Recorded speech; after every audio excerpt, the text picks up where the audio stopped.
You've shown yourself unfit to lead this important agency. We should worry more about your lack of candor. You're accusing me of committing perjury, lying for political banter, so you can have a 20-second donation hit. Democracy does not lock up judges. I am gravely concerned about the utter lack of independence of the FBI and its weaponization under your leadership. I am concerned that the president is using this book, your book, as a blueprint, as he has said. It's a blueprint for revenge. And I am concerned that your eagerness, a childlike giddiness to carry out the president's revenge tour, you've shown yourself to be unserious in your statements before you were sworn in and some after. You've shown yourself unfit to lead this important agency.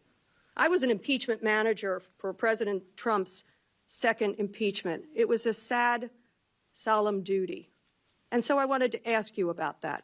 Mr. Patel, as you and the president continue to weaponize and investigate his perceived enemies, as you follow this blueprint, when can I, a former impeachment manager, expect the FBI at my door? Ma'am, you want to know who was targeted by a weaponized FBI? Me.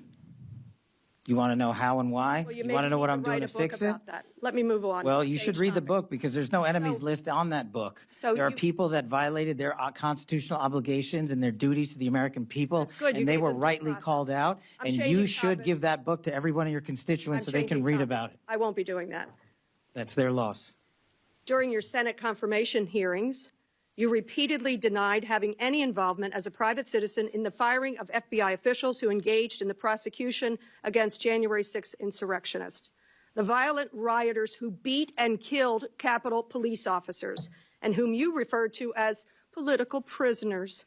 Since then, multiple whistleblowers have come forward, and we know that you likely committed perjury.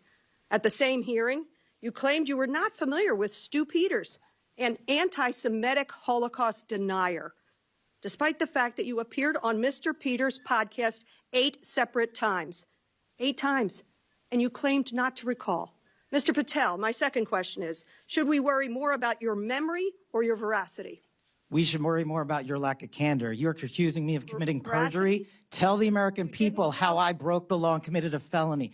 Have the audacity to actually put the facts forward instead of lying for political banter so you can have a 20-second donation hit. The answer is both.